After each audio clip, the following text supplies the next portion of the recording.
नमस्कार आदाब दोस्तों, हिंदुओं में आपका स्वागत है। मैं हुक्राम। बात करते हैं दिल्ली दंगों से जुड़े एक नए अपडेट के बारे में। एक नया अपडेट सामने आया है। कल 3 आरोपियों को जमानत दी है दिल्ली हाई कोर्ट ने। सबूत नहीं मिले तो जमानत दी। तीनों मुस्लिम युवक हैं।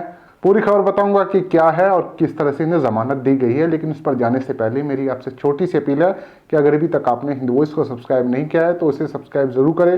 साथ ही वीडियो अगर फेसबुक पर देख रहे हैं तो फेसबुक पेज को फॉलो कर सकते हैं। देखिए, आप लोग शायद भूलने लगे हैं दिल्ली दंगों को, लेकिन मैं नहीं भूला हूं और लगातार इसके बारे में अपडेट आप लोगों को देता रहता हूं। कोर्ट कार्रवाई जो भी चल रही है, जो भी नया अपडेट आता है वो मैं आप लोगों को बता देता हूं। तो खबर आ रही है दिल्ली हाई कोर्ट से, जहां पर 3 आरोपियों को जमानत दी गई है। आप लोगों को याद ही होगा कि दिल्ली में फरवरी 2020 में दंगे हुए थे। मौजपुर बाबरपुर से ये दंगे शुरुआत होते हैं, जहां पर एनआरसी सीए के खिलाफ प्रोटेस्ट चल रहा था।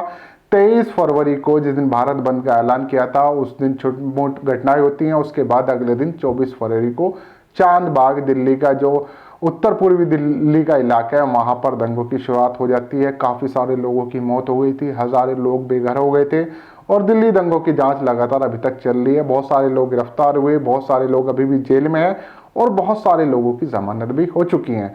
कुछ बड़े नाम भी थे जो अभी भी जेलों में बंद हैं और कुछ ऐसे नाम हैं जिन पर कभी कार्रवाई हुई नहीं है।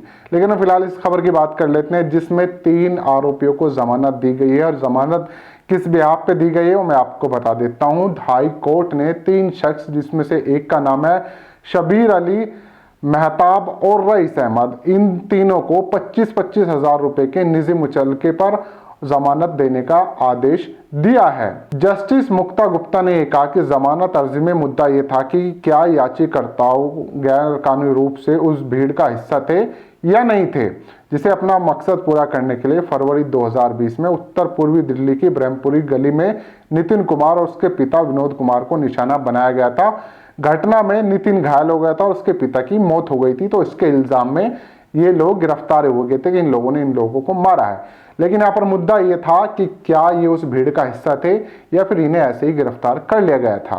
तो इस पूरे मामले में हाईकोर्ट ने ये पाया कि जिन पर इल्जाम है कि लोग उस भीड़ का हिस्सा थे, जिस भीड़ के हाथ में तमाम तरह के हथियार, हाथों में जैसे हॉकी, डंडे, पत्थर और भी न जाने कौन कौन से हथियार थे, लाठी, डंडे, पत्थर, तलवार, ये सब क्या ये उस भीड़ में मौजूद थे या नहीं थे। इस पूरे मामले पे गौर करने के बाद हाईकोर्ट ने यह पाया कि ये लोग उस भीड़ का हिस्सा शायद नहीं थे जिस भीड़ में नितिन घायल हुआ था और उसके पिता विनोद कुमार की मौत हो गई थी। हाईकोर्ट इसी आधार पर याचिकाकर्ताओं को जमानत दे देता है कि ये लोग उस वक्त वहां पर मौजूद नहीं थे जिस वक्त उस गली में पत्थरबाजी हुई थी। शबीर अली की तरफ से जो वकील थे उन्होंने ये बताया है कि अभियोजन के अनुसार जैकेट पहने अली की सिर्फ 2 सेकंड के लिए दिखाया था, जबकि वो गली से बाहर आ रहे थे। और उन्होंने ये भी माना कि शबीर अली के पास कोई हथियार नहीं था। यहाँ तक कि जैकेटधारी व्यक्ति की शक्ल भी आरोपी से नहीं मिलती है। जिस आधार पर इन लोगों की गिरफ्तारी की गई थी उनसे इनकी कोई शक्ल वकल मिलती नहीं है। पुलिस ने ऐसे ही गिरफ्तार कर लिया था, जो कोर्ट में जाकर झूठा साबित हुआ। ऐसे तमाम मामले हुए हैं, ऐसे मैंने आपको पहले भी बताया। और तमाम, अगर आप लोग पुरानी खबर देखने चाहते हैं कि हाई कोर्ट में दिल्ली दंगों को लेकर क्या हुआ, तो हमारी कैटेगरी दिल्ली राइट्स की मैंने न्यूज़ की अलग से कैटेगरी बनाई हुई है। उस पर आप जाकर तमाम जो प्रक्रिया कोर्ट में चलती है उसका मैं अपडेट बारी बारी से आप लोगों के सामने लेकर आता हूँ, वहां आप लोग देख सकते हैं।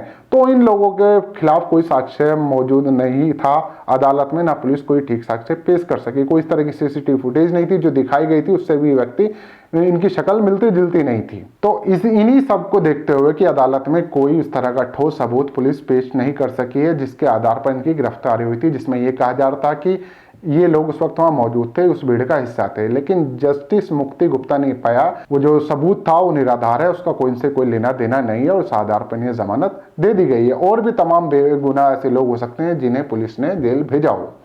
तो धीरे धीरे सब बाहर आ रहे हैं। जैसे ही कोई और नया अपडेट आएगा मैं आप लोगों तक पहुंचा दूंगा। तब तक आप हिंदू वॉइस देखते रहें और चैनल को सब्सक्राइब करें।